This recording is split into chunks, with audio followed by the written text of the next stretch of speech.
बिस्मिल्लाहिर्रहमानिर्रहीम, अस्सलाम वालेकुम। वेलकम जी, आया वेलकम हो गया जी आपको यूट्यूब चैनल आरजे महविश में। उम्मीद है हमारे तमाम देखने वाले बहन भाई खैर खैरियत से होंगे। अल्लाह ताला आप सबको खुश रखे, आबाद रही, आमीन सुम्मा आमीन। किसी ने एक दुआ के साथ करते हैं हम अपनी आज की वीडियो का आगाज। और आज आपने टाइटल से ही देख लिया होगा, हमारे घर तशरीफ ला रहे हैं टिकटॉक की मशहूर हस्ती चाचा कोटद्दू से। क्योंकि कल उनके साथ मेरा मैच लगा था। मैच तो उनका टिकटॉक पे अक्सर मेरे साथ लगता रहता है, लेकिन कल उनको मैंने दी थी प्रिशमेंट। 3 प्रिशमेंट मैंने दी थी। 3 प्रिशमेंट में से एक प्रिशमेंट थी कि अगर आप मुझसे मैच हार गए तो आप डीजी खान मेरे घर तशरीफ लाएंगे, अपने यहाँ आकर प्रिशमेंट पूरी करेंगे मेरे साथ मेरी यूट्यूब की वीडियो बनवाकर। तो कल वो मैच हार गए, लिहाजा उन्होंने अपना वादा पाला और आज वो अपनी प्रिशमेंट करने के लिए मेरे घर तशरीफ ला रहे हैं। लिहाजा आप सबने हमारी वीडियो के साथ साथ रहना है। सुबह उठे नाश्ता वगैरह करने के बाद हमने जल्दी जल्दी से घर की सफाइयाँ की, मुंह हाथ धोया, कपड़े चेंज किए। तो बस अभी चाचे की कॉल आई है कि बस वो नजदीक है हमारे घर के। जैसे ही वो आता है तो आप सबको जो है ना चाचे कोटद्दू से मिलवाती हैं। टोटल उसकी जो है ना वीडियो बनाकर आपके साथ शेयर करती हैं, देखती हैं कि चाचा कोटद्दू रियल में कैसा है और उनका मिजाज कैसा है। और उनसे एक ये बात भी पूछेंगे कि चाचा कोटद्दू आपको पता है पठानी डीजी खान वाली जो टिकटॉकर है उसके पीछे पागल है, तो उसके पीछे क्यों पागल है, किस हद तक पागल है, उसको कब से जो है ना पठानी से प्यार हुआ। तो ये सारी बातें आज की वीडियो में करने वाले हैं। तो आप सबने हमारी वीडियो के साथ रहने, अगर आप लोग मेरे यूट्यूब चैनल आरजे महविश पर नए तो चैनल को सब्सक्राइब कर देना है। कुराजी करे ना बेटा, रहना देख से आपने रूह कुराजी करे ना। हाय चाचा, हमारे पास प्यारे बहन भाइयों देख सकते हैं आज मशहूर हस्ती आई हुई है चाचा कोटद्दू। यकीन करें मुझे बहुत ज़्यादा शौक था इनसे मिलने का और काफ़ी अरसे से मेरी दिली ख्वाहिश थी कि चाचे कोटद्दू को हम अपने घर मेहमान बनाए। और आज यकीन कर चाचा मैं बहुत ज़्यादा खुश हूँ। तेरा तहे दिल तो शुक्रिया कि तू मैं को इतनी इज्जत बख्शी। और हमारे साथ भाई भी मौजूद हैं। अस्सलाम वालेकुम भैया, तो ढेर सारे मुबारक थी गए उम्र दिया। अल्लाह पाक अपने घर की सादत हर मुसलमान को नसीब करे। मार्का एरे देख सकते वे पॉलिश वाले मंगवाए से असा बड़े आईफोन वीडियो उंदे शायद मैं के रिजल्ट सही ना आवे वाला दोबारा सा नेक्स्ट क्लिप बने दे पैसे। चाचा तेको किवें महसूस थींदा पे? मैं को इवें महसूस थींदा पे जिवें मैं अपने घर आ गयो हुआ। मैं तेको तो ये तो चाचा कोटद्दू आ के मैं ये खुश नसीबा मैं आज मैं भी से घर आ गया। मेरा घर नहीं चाचू हार हूँ, मेरे भेणी भिरा दा घर है मेरा घर। जेरा मेरी इज्जत करे सी, बेशक इज्जत दे बदले इज्जत मिलती है ना। यकीन कर तू मेरे को बेटी बनाई ना, जेरी नहीं मारता है मेरे को बेटी आके टिकटॉक तो मैं तेना लाइव बैठिया। मेरा दिल इतना बड़ा थी कि पूरे इलाके क्या पूरे जितना भी सारे सराइक की वदन आज तक कहीं मेरे को बेटी का लकब नहीं दीता, सिस्टर का लकब नहीं दीता। क्यों नहीं दे? सिर्फ जेरी घारे बेटी होवे वह भेड़ बेटी होंदी जेरी हालात का मुकाबला करे, सिर तो बोचण ला हाथ टुरे, जिस्म तो कपड़े ना लावे। ओ इंसान कहनी हो कि इंसान दी दी कहनी अल्लाह ना करे कहीं दी भेड़ ते जावे ला आवे। मारका चाचे कोटद्दू मेरो आया बैठे तो आकू दसेंदे से चाचा कोटद्दू क्यों आए? आज चाचा कोटद्दू मेरो अपील घेन के आए। मारका अपील है चाचा कोटद्दू चाहते कि मेरी शादी करवाओ। शादी तो पता है चाचा कहने नाल करन चाहते पूरी दुनिया को पते मैं चाचा राड़ थक पे। मारका आज चाचा आया बैठे जनूबी पंजाब दी शेरनी, तो मैं को आगे सी तू आदि मैं जनूबी पंजाब दी शेरनी है। मैं शेरनी कहनी यकीन कर लोग मेरे को आदे चाचा कोटद्दू आदे मेरे नाल जो पठानी दे घर रिश्ता गिनन। भैया तुसा नाल थी ने वे पठानी दा रिश्ता एक तो हो गया गेम साहब ने आख्या रिश्ता। अच्छा लेकिन पीछे थी गया चाचा देख मैं बात रिश्ता गिनन व냐 तू वाला मुकरिया वने 2 नंबरी नहीं करनी शर्त है ना। वो आदि मैं गेंदो जीएलई ते मुल्तान दे प्लाट कोठी है मान में डाला कोठी अच्छा मेरी खड़ी है। मैं तो नाम कर देना बाकी जीएलई दी मेरी हस्ती कहनी जेरे ते मेरे बट्टेयान मेरा गड्डियान वीवो रिवो जीवो जेरे और मेरा चाचा आज टिकटॉक ते माल को छिकी भई माल तो छिकी में अल्हम्दुलिल्लाह फैन सारी इज्जत करे ना माशाल्लाह। चाचे को मारका बहुत ज्यादा सपोर्ट थी और मैं को दिली खुशी थी है चाचू आए हैं इन्हें को मिलन। अचानक मेरे नाल चाचू राब्ता कीते तो मैं कि चाचू ना भैया को भी अस अपने घर सारे गिंदे से भैया दा भी अपना घर है ते चाचू दा भी अपना घर है। चाचू मेरे को बेटी बढ़ाए चाचू तू डीया रात तेरा अपना घर है ठीक है ना।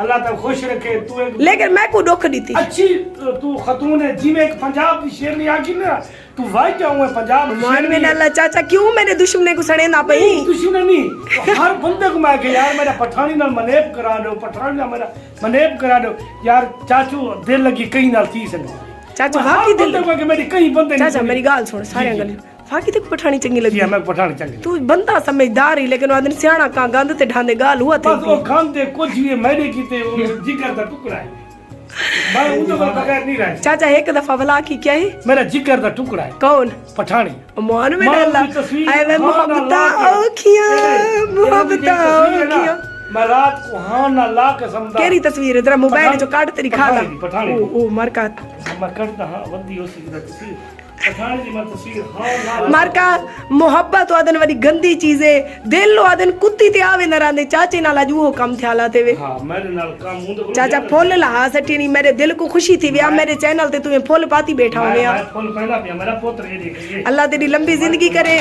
संगत जितना बंदे बैठे हुए ना चाचे कोट अदू दे हक जज कमेंट करे सो के पठानी चाचे कोट अदू को हा करे चाचा कोट अदू मटिया ते उहे पहले लुटवा गए हुन चाचा आदे बस ये शादी थी वने मैं बहु जल्द रिश्ता गिनण वेंदी पिया तेरा चाचा अच्छा वेंदी पी वेंदी पई अच्छा खर्चा घट करवावी हुन मेरे को ही भी कजना चाचा मेरी गाल सुन मैं तेको पता है यकीन कर मने सी ठीक हा करे सी ठीक नहीं मैं चाहंदी गाड़ी है सच्ची हुन मेरे को बच्ची खोता रेडी बदी है इवना हां मेरे चक्सी वैसे टेंशन नहीं करनी चाचा हां खोता रेडी ते बासू कमा दे गाय कपड़ लेसू अमान मेरे अल्लाह बाकी माल चाल दी कर हुन ही भी मेरे को खोता रेडी बाकी घर सब शे ओ को जेडी कशे तू घन गई अच्छा नवी कोठी बनवा के गुडीती है मोन नवी कोठी घर से विच उको पार्लर मैं तैयार करवा के दिते अच्छा उदे घर जे मकान बनदे बनो मैं बंदे बनवा के दिते अच्छा वाली वो मेरे नाल नहीं अलवेंदी मैं को चंगा नहीं जानदी पता नहीं क्या है चंगे दी कदर कोई नहीं करेंदा चाचा चाचू ए पठान वो कहते को मुफ्त जो शाकिर मिल पाए है सारी कदर ना कर पठानी तेरा हक बढ़ हाय वो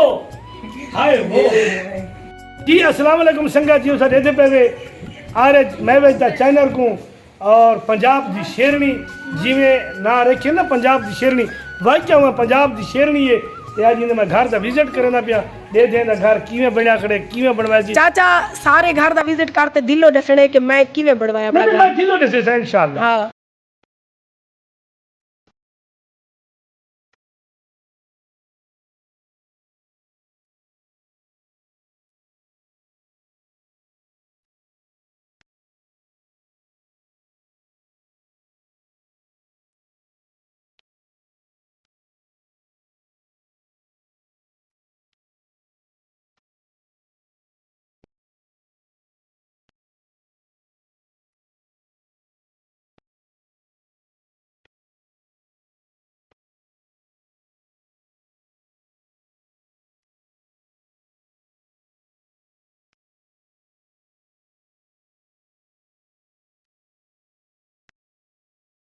ना तू ना मम्मी भैया तू बहना खुदा दवा ते तेरा मड़का ना तुड़वा मैं नहीं मड़ के टूटदा अज ते जहाज ते बारे ते इथा डर गई तो जहाज से हतवा को गिफ्ट उबरा ना दे सको शादी थी भी ये मेरा लत्ता चव ना मैं नहीं बांधू मैं तू भाई एक बंदा बावे यार यो छुट्टा वने शुद्ध गरीब बेचा छुट्टा के ते नहीं टूटदा ए चाचू 22000 दा खुशोर 22000 रुपए दई दियो जी हां सही माशाल्लाह ये कुरान शरीफ पे लिखिया हिंदा वास्ता है कुत्ते लोग को भौंकड़ छोड़ दियो जीवन दियो देखो यार वो अपनी मेहनत मरेंदी है अपनी मेहनत नाल वायरल शो दी थींदी है देखो मैं जिथे घर कुरान शरीफ है उनके बच्चे भी कुरान शरीफ पढ़ते हैं आप भी कुरान शरीफ पढ़ दिए देखो मेहरबानी की करो जहाँ तक कि मां रमजान है भैया मैं कुरान ना देव ना वीडियो ना पढ़े दी पिया मी जले मैं नमाज कुरान दी पढ़ी है नमाज तो सही कहने में पढ़दी बैठी कुरान ते तो हाथ खबर रखी बैठी हो कैमरे दी वजह तो खबर अच्छी वीडियो बने सुना गलती कोई ना कोई लाजमी कढ़े सन ये तेरे तुसा कहीं दे